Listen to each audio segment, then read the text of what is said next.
Okay, we're going to get started.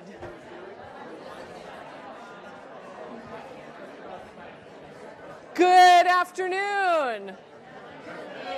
Thank you. You guys were quieter when I was telling you to talk. Okay. I've got it. All right, we've got a request to turn that mic up. There we go. Thank you, Chloe. Hello and welcome to COLTT 2017. My name is Deborah. Woo! Oh, I like when people go woo. That just makes me happy. That's good. My name is Deborah Kiak-Franson. I'm the Associate Vice President for Digital Education and Engagement and the proud Executive Director of the COLTT Conference. This is the 20th edition of COLTT. 10 with the name COLTT, before it was the TWIT conference, but we won't talk about that. I like this part about COLTT because I get to thank the many people who make this conference possible and who make it shine. And I get to welcome such a lovely, wonderful group of presenters and session leads. So what, I don't know if you know, but what we actually have goals for COLTT. What we hope is that you come together, you meet each other. Yeah, I know, go figure. Go figure, we actually have goals, strategic goals. We would like you to get to know each other, learn from each other, challenge each other as a way to build our community, as a way to make our students' lives better, to help them succeed, and to make our classrooms better.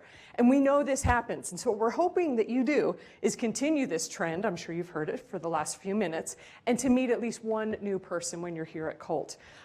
And for you Coloradoans, we have a lot of out-of-staters and out-of-countryers today. If you could raise your hands very quickly, if you're from out of state or out of country. All right, woohoo, thank you. Coloradoans, if you could please make sure they feel welcome.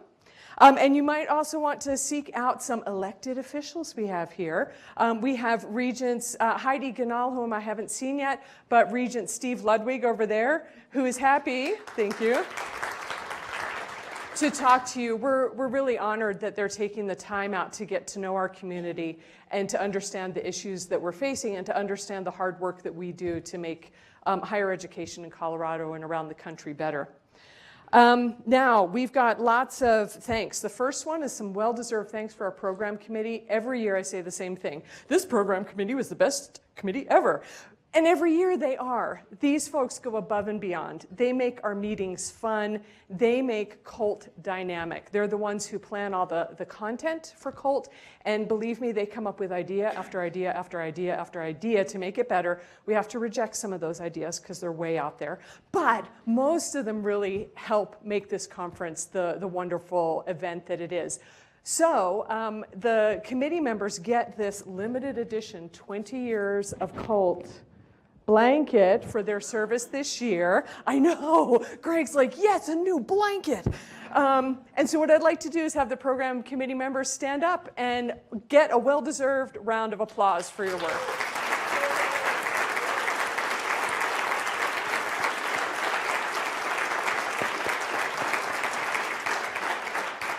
Thank you. And if anybody's interested in serving next year, please see either me or Jamie about that. Now, I do have a sad note. One of our former program committee members, Leslie Haythorne, we just found out a couple weeks ago that she passed away last year. And she was a cognitive psychology professor and researcher at Metropolitan State University. She was gifted and broadly published around the globe and in a lot of journals, including Computers in Education, Educational Technology, Tech Trends, and the Journal of Academic and Business Ethics. And what we wanted to do is just take a moment just to say out loud that we were proud and pleased that she was part of the COLTT family and wanted to just take a quick moment just to remember the contribution she made to our committee.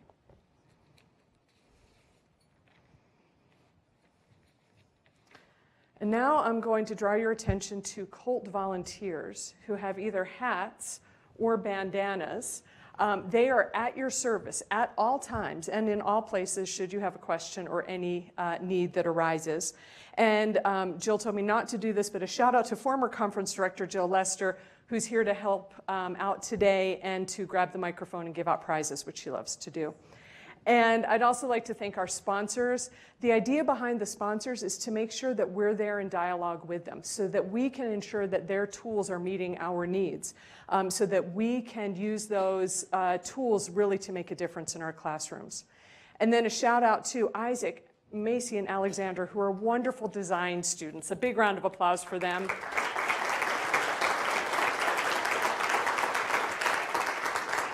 They've put extraordinary design talents to work on the conference, and I want to point out some of them. They've created hashtags for each session. Please use those hashtags as you're tweeting away.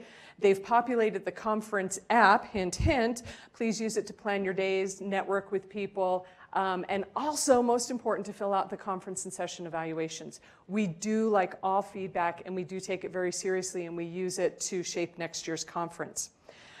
They also have made a poster for our first COLTT volunteer opportunity, and that is to support the Pine Ridge Girls School on the Pine Ridge Reservation in South Dakota. If you're interested in volunteering for that, please sign up upstairs or come see me. And then we've got Jamie Henthorne, our fearless director. Once again, she's done a magnificent job, and I've got some good phrases here, so I have to read them. She's pulled all the loose ends and loose people together to create a 2-day experience that gleams with opportunity and glitters with wit. Jamie, we raise our imaginary glasses to you and toast you. Could you please stand for a round of applause? Thank you. Thank you, Jamie.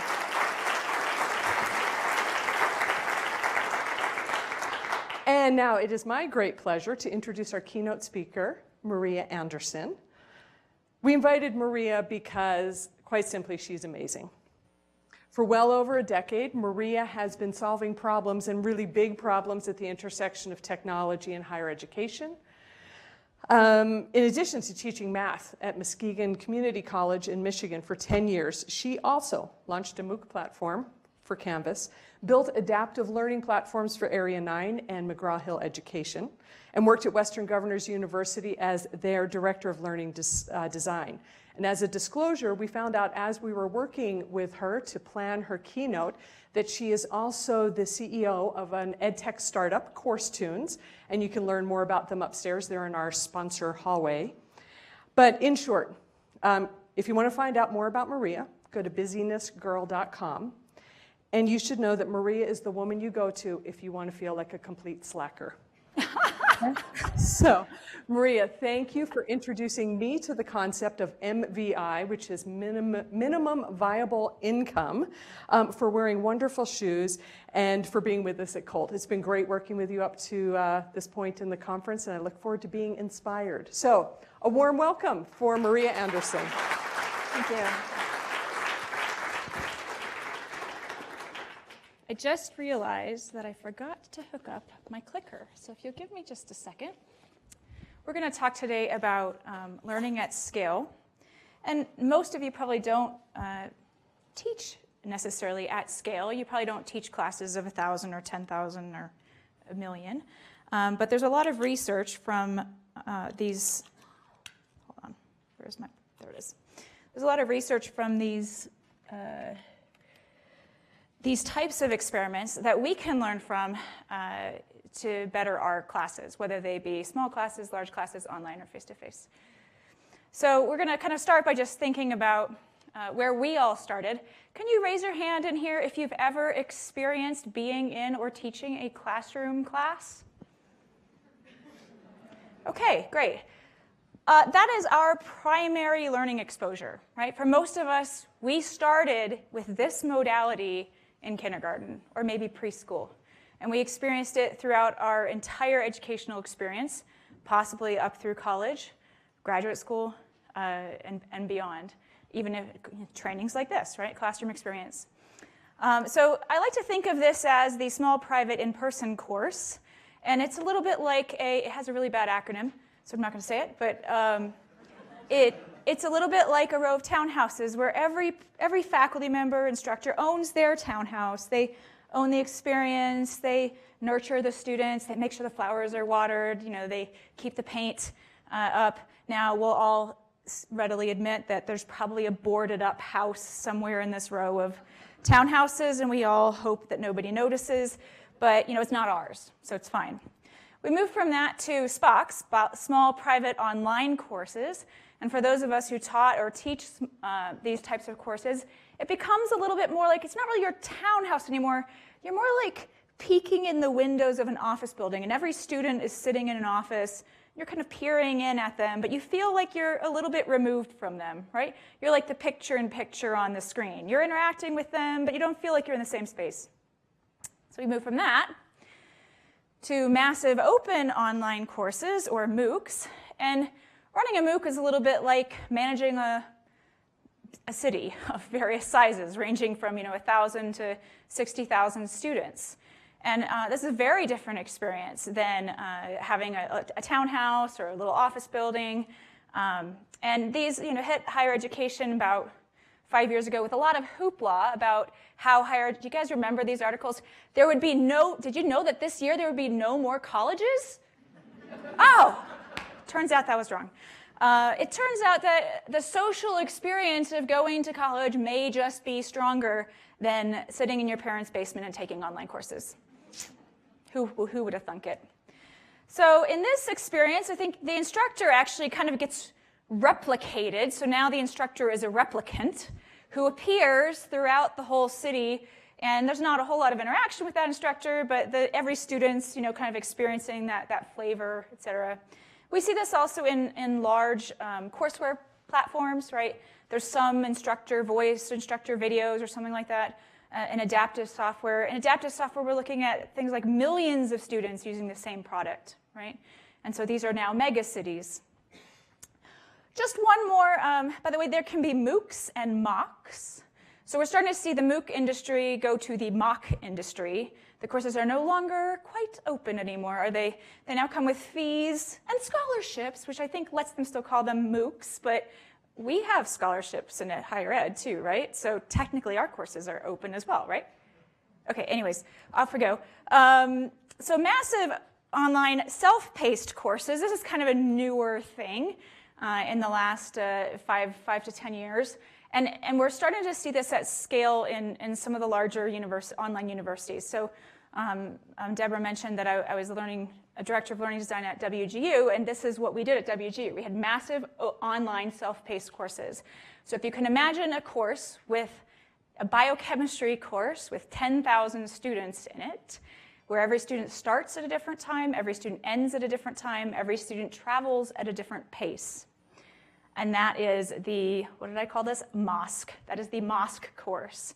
All right? And what's interesting about this kind of course is that these are serviced by instructors kind of sitting on the periphery of the skyscraper and reaching in and helping students where needed. Right? So there's no longer an instructor presence. It's not a replicant. It's a curriculum designed by a committee, which, how many of you guys let's have a show of hands, how many of you have used a textbook that was written by committee? It can be kind of odd, right? Like sometimes they turn out well and sometimes they don't. And so these are all courses designed by committee, and then they're managed by a committee, and that creates its own kind of interesting issues.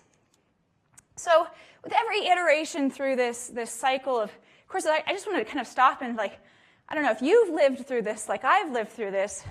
You're kind of tired at this point, right? Like we have SPICs, SPOCs, MOOCs, MOOCs, and MOSCs at this point, right? And probably some flavors we haven't even talked about. And what I started to feel with every iteration of these courses was a little bit of uncomfortability with the status quo in online learning, the status quo in classroom learning. You can't do a good job of this variety of experience without starting to feel kind of an unease that the richness of the online experience may not be quite the same as the richness of the interactions in person. Now, that's not to say that plenty of students don't just have kind of a lurker experience in face-to-face courses. Clearly, if you teach face-to-face courses, you know who your lurkers are, right?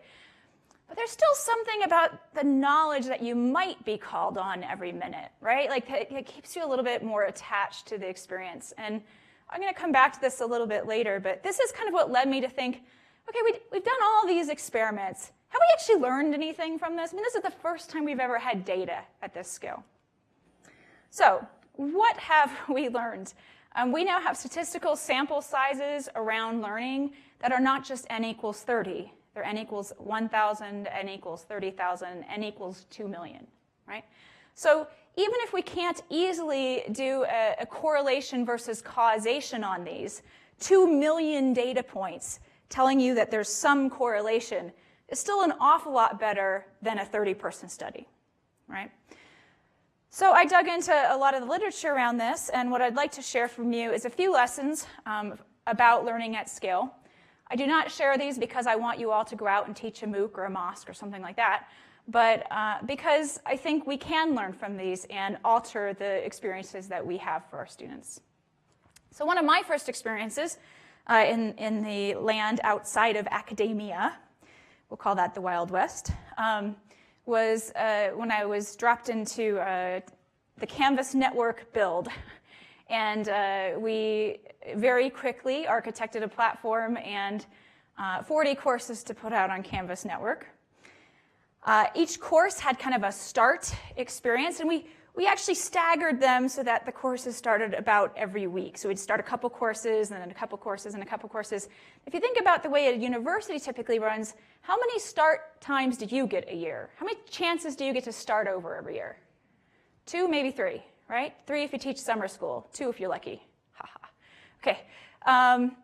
So you get 3. Well, for us, and so also, you know, when we were starting a course, we were starting courses with thousands of students. So you could watch 1,000 students start the course. You could learn some lessons from that. And then you could go to the faculty member who was starting the next course the next week and say, okay, let's make some tweaks. So this was essentially kind of like Groundhog Day. So we would start a course, learn from our mistakes, tweak the next week's courses, and start over. And we would basically just repeat that over and over and over, watching the behavior of students going through the classes. So first, if any of you taught one of those classes the very first year, sorry about that.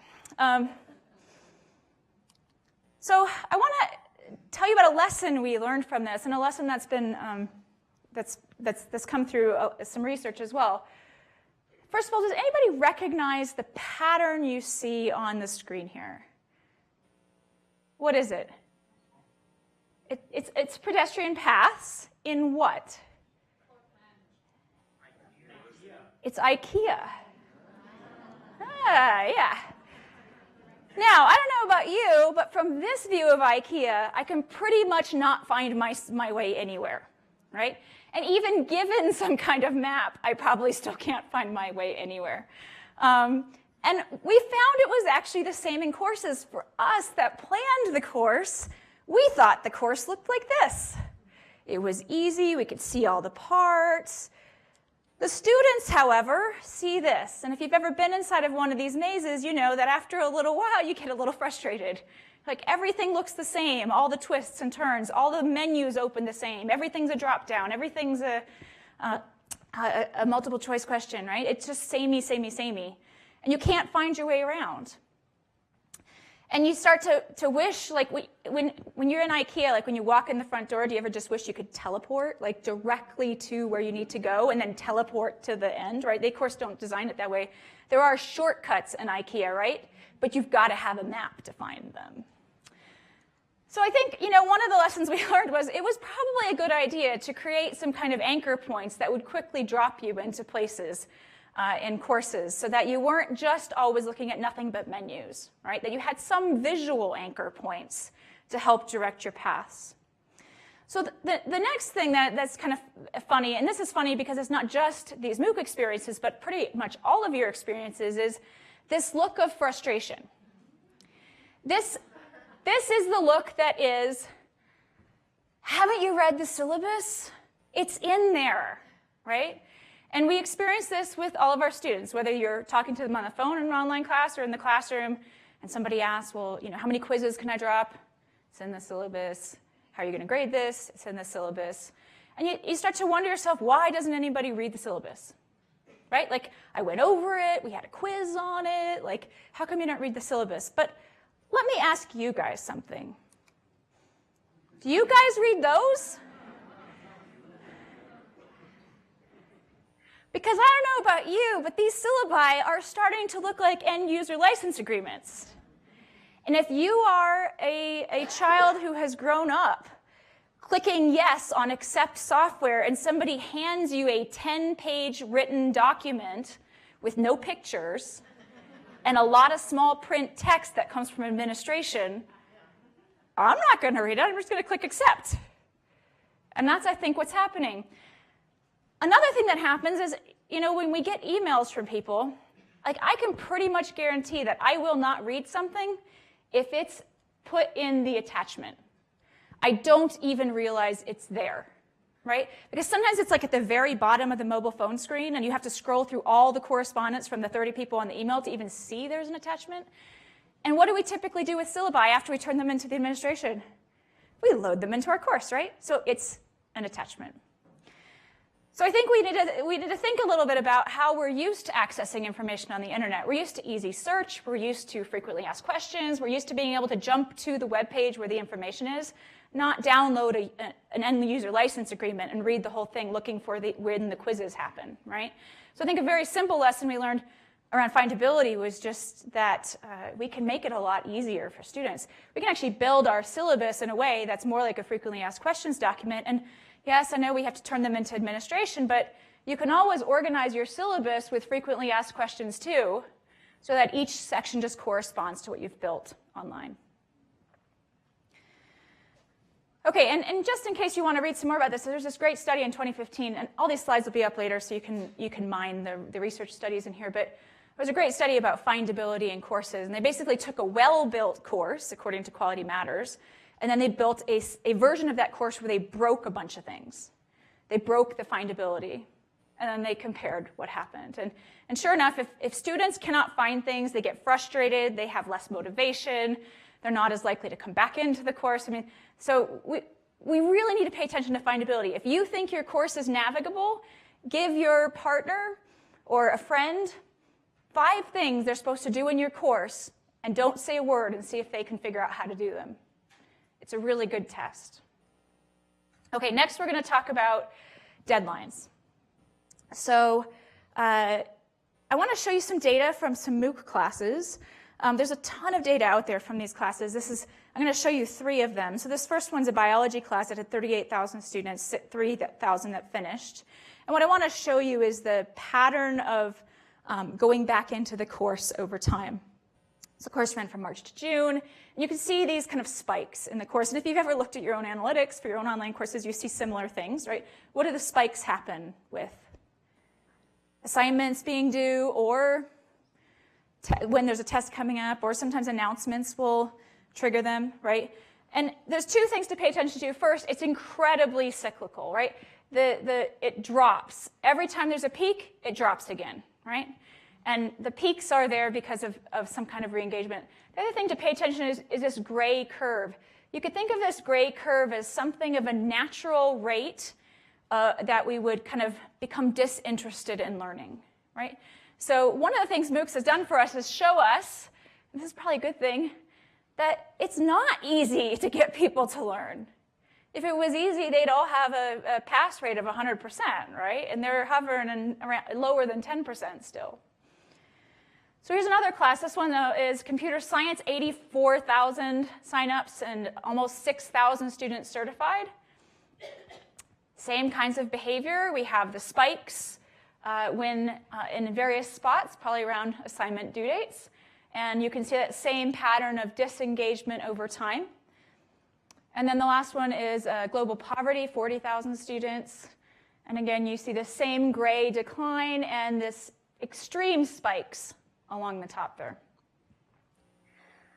There's one more I want to show you, and this one is particularly interesting because while those other ones were all grouped, this peaks were all grouped around assignments, this one wasn't quite assignments that was doing it. So this was a class with 34,000 students, 7,000 that finished. And that was that red line there marks when they sent an announcement to the students. So one of the things to kind of gather from this, or one of the things I gathered from this, is that students are re-engaging when you give them a reason to re-engage. If you want to guarantee that your online students only look at the platform once a week, give them 1 due date a week. if you'd like your students to engage with the platform and the materials more than once a week, I'm afraid there's only one solution for that. And that's to make more assignments and more engagements, right? To have them be more frequent. And that's just the reality of it. And I think because of these massive data sets, we can just say that that is the reality of it. We would all love to live in a world where we faithfully go and do our coursework every day, but we do not live in that world. I'm going to ask you guys another question. Can you raise your hand if you've ever tried to learn a foreign language using software or an app? Can you keep your hand up now if you actually learned the foreign language using software or the app? Hey, fantastic. We've got a couple. But that is exactly what our students experience. And so if there is not something drawing you back to the course, forcing you to go back, I'm afraid that life just gets more interesting. Life, work, family, Snapchat, you know, the pillars of modern society. So I'm afraid that students need to be coerced into more frequent engagement. And if you don't want to have more frequent engagement, that's fine, but just don't expect it to happen unless you do something to make it happen. Okay, so I want you to raise your hand if you tell your students or your children to be careful sharing on the internet. Okay, and keep your hand up if you, or raise your hand if you use discussions with the students you have, like discussion boards, community forums, things like that, okay? And then finally, the third one, let's keep your hand raised if you think it's easy to get students to participate in these things without points. Oh yeah, so there we go. I just want to point something out. We have spent now, how old is the internet? Well, we've probably spent at least the last decade, we'll say, telling students to be so careful about what they do online, right? Don't put any information out there that employers will see, that can hurt you in the future, that'll keep you from getting a scholarship, right? And we actually have a whole ecosystem of apps that's now developed around this idea that it's not safe to share on the internet. The reason we have millions and millions of people using Snapchat, I think it's bigger than the population of the United States now, is because everything disappears on it. And if it disappears, you can't be accountable for it later. So just think about that for a second. We've taught our kids and the students who are coming into your colleges to never share anything on the internet. And then we put them in classes where we ask them to do what? Share on the internet in a permanent way where the record will be kept, right? Privately, safely, behind a wall, but still the record is kept. Anybody could screenshot what you said, right? I think we actually have to help students get back onto the information superhighway because we've told them for 10 years to get off of it. So they need to learn professional communication skills on the internet. And the reason it might feel like pulling teeth worse and worse every year, and I'll show you some data in a second that'll show you this, is just that we've pretty much drilled it into them not to share. So let's talk a little bit about this idea of learning communities and discussions and what to do about that. The first thing is that from a student's perspective, especially in these really large courses, like the mosques we taught at WGU, these courses felt like ghost towns. You very rarely interacted with another student or an instructor. I mean, we all did our best to try to interact with students, but with everybody traveling at a different pace and starting and ending at different times, there was just no easy way to get coordination. And you know, you've got like one instructor for several hundred students. There's not going to be a lot of conversation there that's meaningful. So let's just talk about why we want to have comments. And there's some great data coming out again of the MOOC set about this. So I'm going to walk you through this study that has 25,000, an N of 25,000, but 5,000 who finished. So if you want to kind of look at the finishing N, that was 5,000. And what they did was map how many comments there were per student in each of these different courses. So you can see that there's a variety of courses across the bottom. It's not just one subject area. I'm going to actually just zoom in there because that's a little bit small to see on the screen. So what we're seeing here is this is the median bar right here. And over here on the axis, that's 0 and 100. The median comment rate, you could consider this like the natural commenting rate. That's the entire course. Did I mention that was the entire course? So the natural commenting rate for a student in anatomy and physiology right here was somewhere between 2 and 3 comments for the whole course. So this is non-incentivized commenting, right? And you can see it pretty much goes like that across the board. World War I seems to be a bit of an anomaly here, but it's actually because the population of that class skews to senior citizens. Isn't that funny?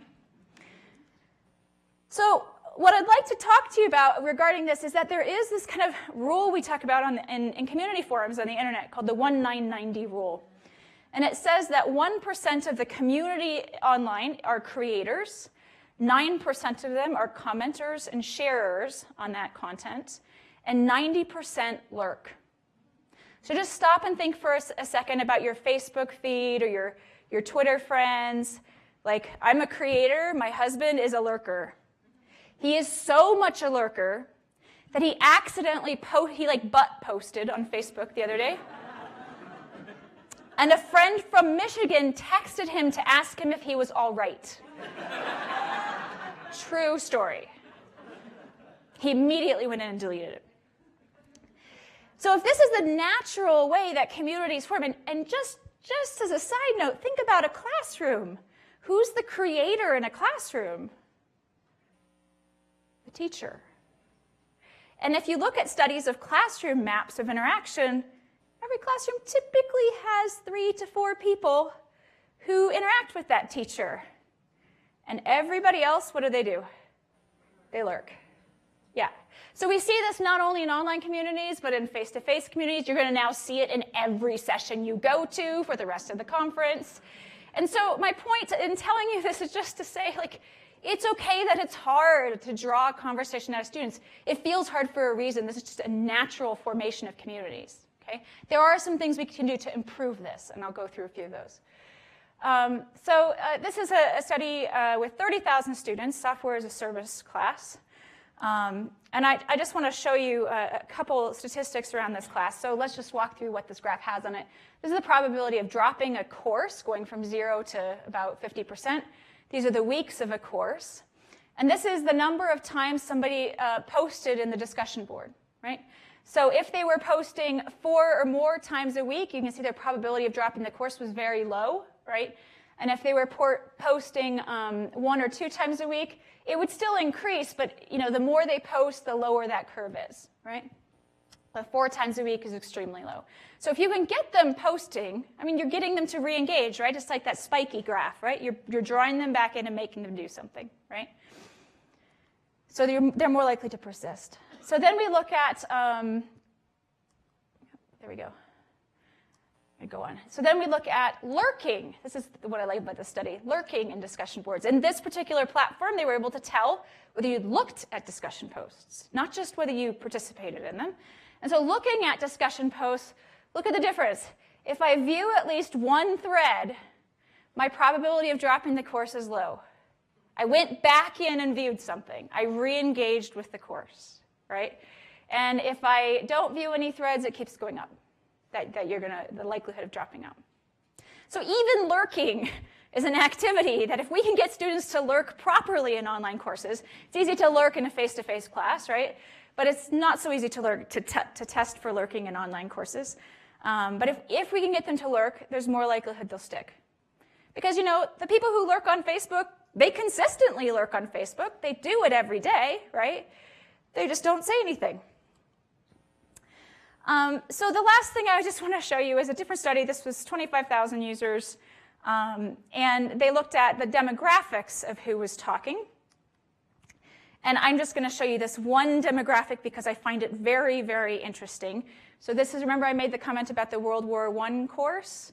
So if you look at this, 56 to 65 years old are 20% of the comment posts in the class.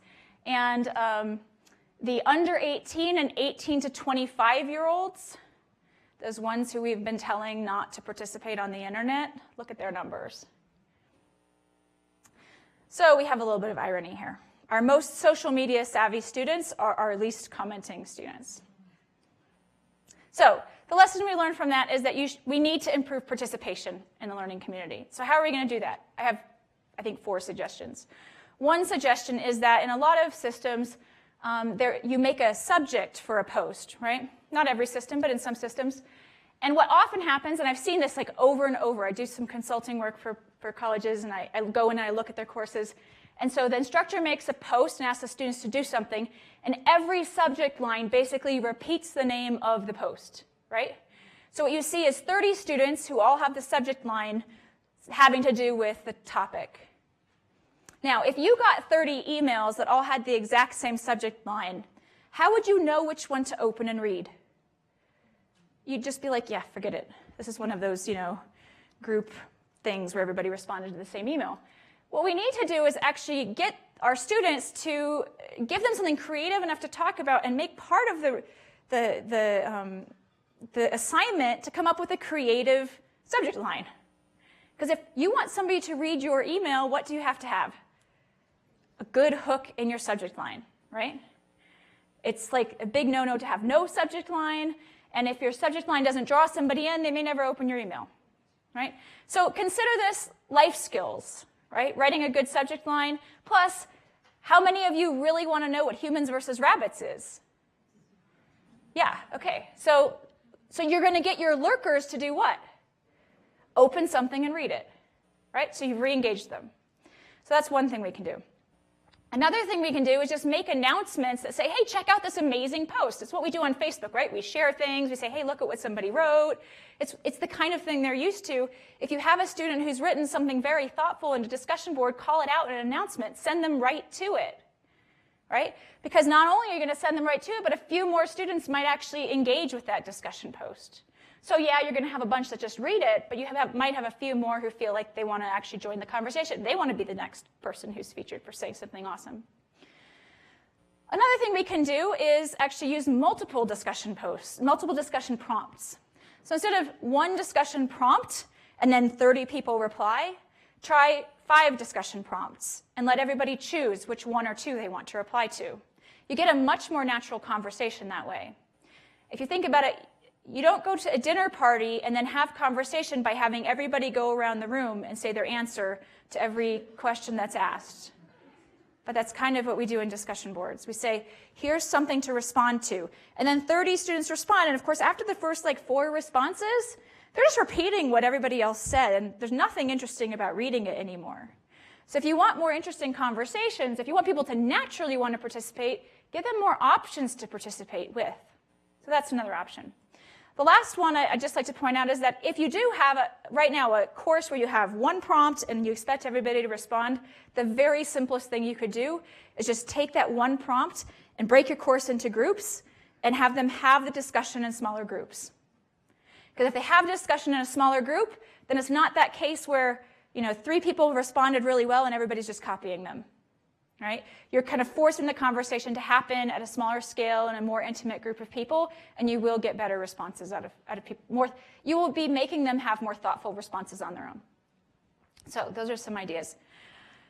Okay, so I think we're up to 5. We've got 6.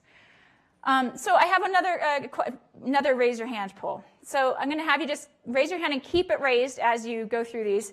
If any of the following happened to you during the last, we'll say the spring. Do you call it the spring semester here in Colorado? The spring semester, the January to May-ish thing. So raise your hand if you got sick, broke up with somebody, had sick kids at home, had a new baby at home, really? Nobody?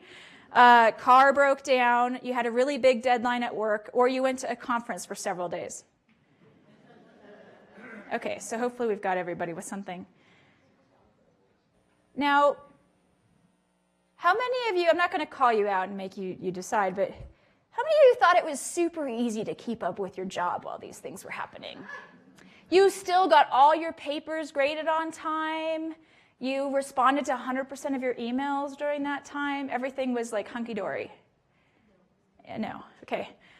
And, if it was, great. You're just really, really good at dealing with crises, which is good. So I want to show you some data around dropout in large courses and when that happens, because it might be surprising to you when it happens. So this is a study of 34,000 students across 4 different MOOCs. And this might be a bit small treat, so I'm just going to kind of give you a general sense of this. They basically coded the types of activities students would have in a class. So there are things like, I visited the content and commented. So that's not a lurker, right, because they actually made a content. The lurkers are the one, I only visited content, right? So they basically found a way to categorize all the types of activities students did in courses. And then they looked at some categorization of it. So they had, for example, strong starters, completed the first week, and then you never saw them again. Would anyone like to self-confess that they've been a MOOC strong starter? Yes, excellent. Okay, returners make it through 2 weeks. They do everything for 2 weeks, and then they drop out. And midway dropouts get through like the 3rd or 4th week. And then nearly theirs, I mean, here's the amazing thing, and you probably see it in your classes too, they make it 3/4 of the way through the class, and then they're out. If we look at that data, the completions are the yellow. And the orange and gray are all the ones that had strong starts of some kind and then dropped. So if they made it just a week, that was the orange ones, but look at how many there are in gray. They didn't just drop out right away. They made it further into the course, and then they dropped. And again, I think what this data shows us is kind of a natural, like, if you aren't incentivizing something with points or losing money or anything else, what's the natural kind of drop rate for this stuff? And I think what happens, and what we'll see in the next data set too, is that something happens in your life. Your car breaks down, your kids get sick, you have a deadline at work. Any of you who've ever taken a MOOC and dropped out can probably validate this. Something got busy, something else got busy, and when that happened, that was the easiest thing to go, right? One other study, I think the way they track the data in the study is really interesting. It's a really interesting visual map. So this was 94,000 users, learners in 3 computer science classes. And they created this kind of map of the behavior like they looked each week and they decided whether you were an auditor, whether you were behind, whether you were on track, or whether you were out. So I'm just going to go through this so you can see them a little better. T is the on track. So these are the on-track students, and look at how it diminishes over time, right? And this is like completing after I think the last assignment is technically here. So there's a few people who finish after like the last date. And then if you look at this, so then out, this is important because I always think O is the ones who stayed in, but O is the outs. So O is out, T is on track. So if we look at just like kind of an individual journey that a student might make, they might go from being on track to out, or what's called auditing, which is, okay, they still occasionally click in the course, but they don't do anything, right? And so that's one path. You can see there's people going this way and people going this way, right? But another path we see is they were on track, then they fall behind, and then they go from there to either out or auditing, right? And what happens when you have a life crisis is you first fall behind, and then the only way to catch up is to not just complete last week's work, but also complete this week's work. And when you're really struggling with a crisis, do you have twice as much time? No, you're recovering from your crisis, right? And so it's kind of just natural that what we see from this is this dropout path. And that dropout path does not just happen in week 1, it happens consistently throughout the entire course. Every week. And so what I think we need to do is have a catch-up option for courses. We need to acknowledge that, just like our crises, our students have crises, and we need to plan some way for them to catch up without having to do double work the week after their crisis. Because probably most of them are barely hanging on as it is. They don't have time for double work. So just an idea. If we were offering, especially for like these large general ed courses, if say you were offering 20 sections of, say, college algebra. I teach college algebra, so it's the one I always default to. So let's say we were offering 20 sections of college algebra. So here's my 20 sections of college algebra, all starting on the first day of the semester. What if you just offered an online version that started 2 weeks late with the idea that anybody who has a crisis here can slip into this course? Thus, not getting double work the following week and being able to catch up. What if the data could just pass into it? Just a thought.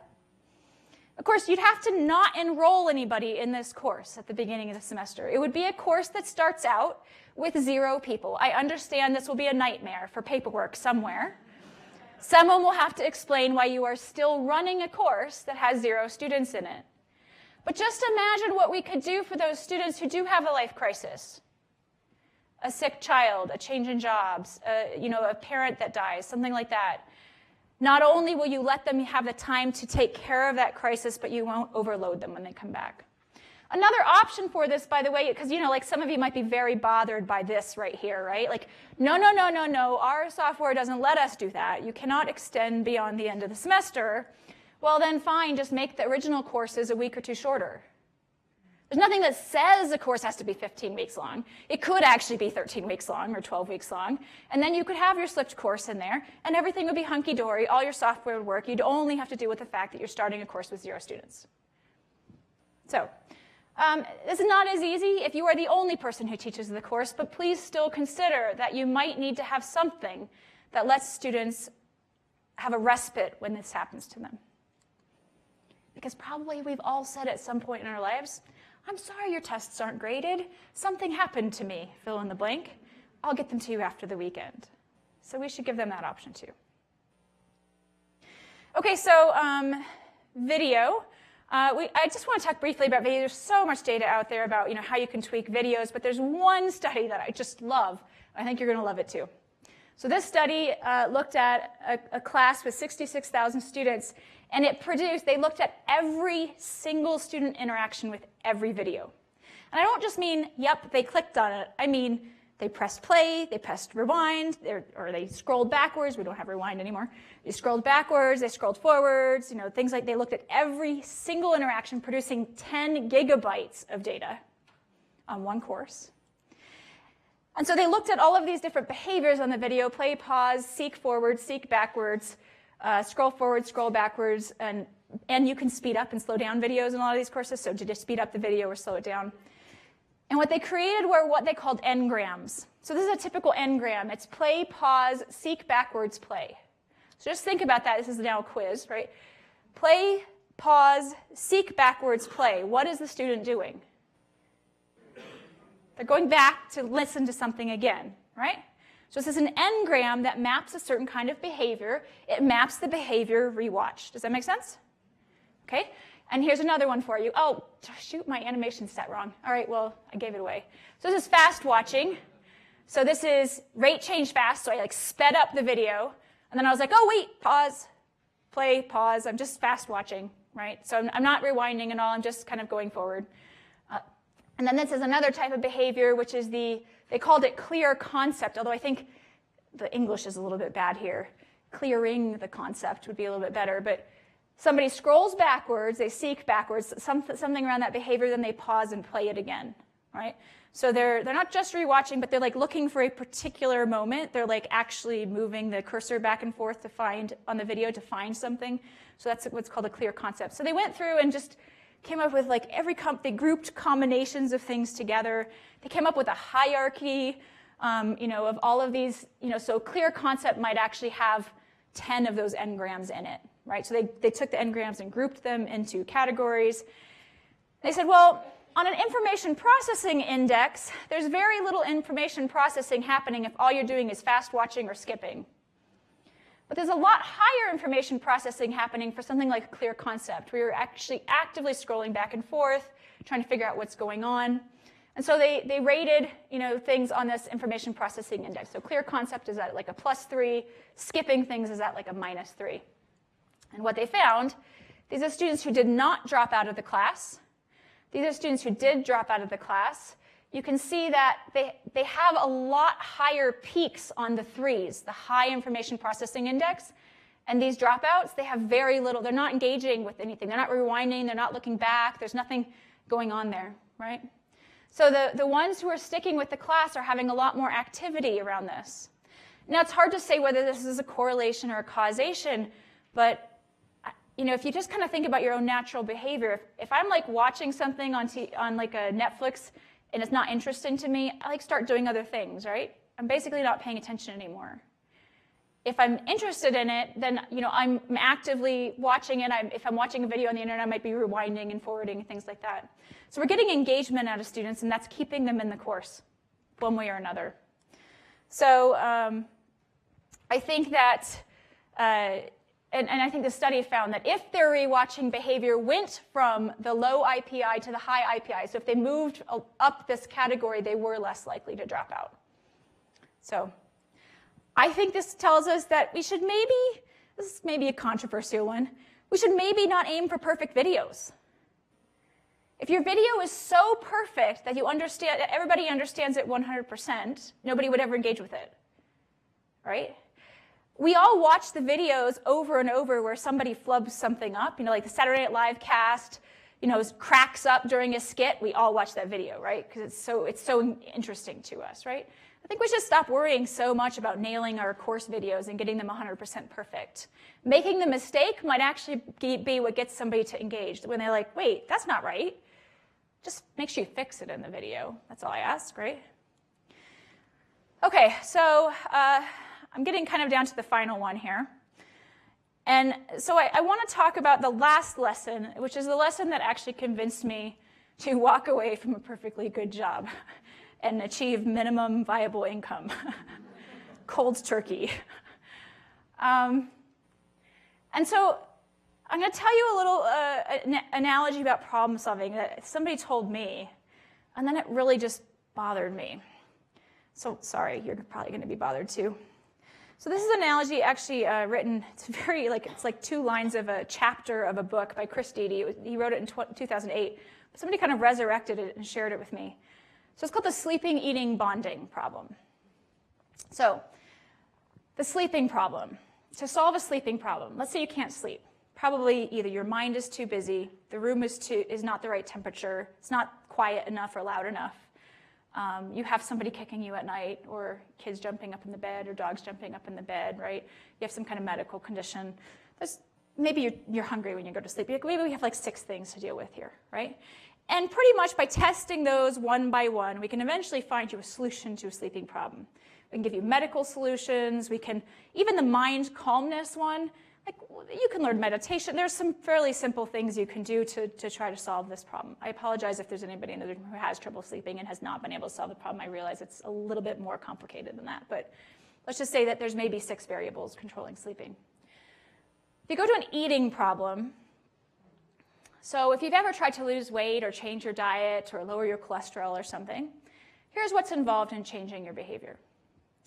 What do you like to eat? What does your partner like to eat? What do your kids like to eat? What do your colleagues at work like to eat?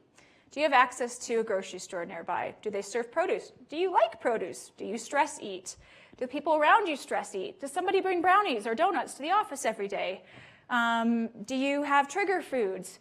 Do you eat whatever's in front of you all the time? What time of day do the people around you like to eat? Is it the time of day you like to eat, right? And you can see that the problem just got a heck of a lot more complicated because it does not just involve a finite set of fairly easy to test solutions. It involves the environment around you and the people around you. So it's a whole network of relationships and environment. Are you following me? So then a bonding problem is, like how do you make 2 people fall in love or cement a lifelong relationship or something like that? So now take eating problems and magnify it, right? So the reason you might fall in love with somebody is some completely random event. Like you can't recreate it, right? And so this is something that's like, it'll be a long time before the AI can figure that one out. I mean, clearly online dating sites all have it nailed down, right? So the reason this really started bothering me is I kept hearing companies in the ed tech industry talk about how they were going to solve learning by A/B testing everything. It's like I think we've been promised A/B testing in just about every platform for about 5 years now. How many who do actually have A/B testing in your platform? Okay. A/B testing is when you take something, you deliver it in 2 different ways, like to 2 sets of students. Can you do that in your platforms? Well, they all promised us we would have it, and that when we had this would solve all of our problems. And that sometimes they do it themselves, and this will solve all of our problems. Well, clearly, companies like Amazon and Google do it, but they're trying to solve problems like, how do I get somebody to click buy? How do I get somebody to not go to the second page of search? What category of problem do you think that is? That's a sleeping problem. What do you think learning is? That's I think, at least in eating, right? Bonding is so much more complicated, but it's got to be at least an eating problem, right? Because it does involve the environment around the student, how busy they are, how many extra activities they have, where they can study, do they have internet, right? It involves all of those things. It also involves all their relationships, their supports, their friends, their family, right? And so I think that learning is a sleeping problem. And this idea that we're going to magically solve learning with just computers alone and nothing else, like, oh, machine learning, sure, it's going to figure that out. I don't think it's going to, because that's all based on this idea that these are very simple set of conditions that learning sits in. I think the quote from the actual section of this chapter is, learning is a human activity quite diverse in its manifestations from person to person and even from day to day. So I don't think we're going to get there simply by having the right software that fixes everything for us. With that said, I decided to start a software company. And I think I really kind of settled on where I think the problem lies. And this is where I think it lies. I said earlier that I think that our online courses aren't quite rich enough, that it just feels like there's something not right, and it's hard to put your finger on what's not right about it. So I want to kind of just walk you through an example. I'm going to use college algebra. Sorry, forgive me. You've probably all taken a math class in your life. Yes? Okay, so in math classes, we teach things like linear functions, quadratic functions, polynomial functions, exponential functions, right? So consider these 4 units of a class. They're the 4 silos. If I'm teaching an online class, it's very tidy. I have 4 units. They each have an assessment to go with them, right? They each have a set of learning objectives. See, here's the learning objectives, okay? And at the end of each unit, the student, takes an assessment. I say, yep, you know it, and I move on, right? I think this is actually the thing that's bothering us about online learning. Have you ever thought to yourself, is it really enough to just ask them once if they know it? Have you ever been in a learning experience where it's like, oh, let me teach it to you in this paragraph, let me ask you a question about it, and now I'll check off that you have full understanding of this and never go back to it? I mean, we want to go back to things, right? But we actually have to pay attention to going back to things. And we have to do that with good design. So for example, if I want to teach assessing the reasonability of an answer, something every good math teacher wants in their students, it's a course goal, right? Or course outcome, whatever you call them here in the West, in your schools. I actually want to do it in every unit, right? I don't just teach reasonability in one place and one learning objective. I need to teach it over and over and over, right? So I need to track it across all the units. Maybe I want to teach something like creating a mathematical model for application problems. I need to do that across all the units, right? Every goal I have for the course should actually come up over and over and over and over, right? On top of the learning objectives. And I think this is where our systems have failed us a little bit, because if you really do this well, your silos look like this. And you can see the threads of the course goals across the units that you teach. You can't just teach course goals in tidy units. You need to have them repeat over and over. I think when we teach face-to-face classes, the reason we feel that they're richer is because that professor standing up in the front of the room knows to keep going back to old things and saying, oh, you remember when we did this? I'm not so sure they remember to do that in the online videos as much as they do in the face-to-face experiences. And I think if you felt the same unease as me, just think about that a little bit. That might be our problem. So I think we need more of this, and I think this is not something designed by a machine. This is something designed by people who truly understand their subject area, who truly understand good learning design. It might be a team of people that works on figuring out exactly how to do it. And so this is where I think that we're lacking and where we have room for improvement. So this is called interleaving. You interleave concepts throughout your courses. And why stop at your courses? You actually, if you think about like a field of silos, you actually need to do it not just in the course, but throughout the entire program, right? From start to finish, until students graduate. Okay, so that's all the principles. I'm taking 3 more minutes, Deb, and then I'm done. So I didn't mention this at the beginning, but there's a quiz now. So let's see what you remember. I'm going to show you a picture, and you tell me what the principle was, the lesson learned was. So what's this one? Findability. Yeah, we need to improve findability in classes. This one? Deadlines. Yeah, we need more frequent deadlines to get engagement. What's this one? Learning communities. Exactly. We need to improve participation in learning communities. Catch up. Give them a way to catch up. And that one? Yeah. Well, yes, it's stuck in the mud. I get that. What did it stand for? It doesn't have to be perfect. Give them some reason to re-engage in something, right? And then that one, interleaving. Okay. So my last thought to you is, I want you to consider, when I asked you all to raise your hands if you'd experienced the classroom, you all did. What if 20 years from now, there are students or adults who have never experienced anything but online learning? So if you have children who are about to enter school, imagine they never have a classroom experience. It is only digital. So like they all live in Tron land. Are they better off for it? I think that we would all agree that our goal is not just to achieve parity between online and face-to-face classrooms. I mean, parity would be fantastic. And, in both cases, we have examples of some that are better than others. But I think we actually want online learning to surpass face-to-face learning. I think that for many of us who work in this field, we don't want just parity. We want better than parity. So I'll just leave you with that thought and some suggestions for improving your classes. Thanks.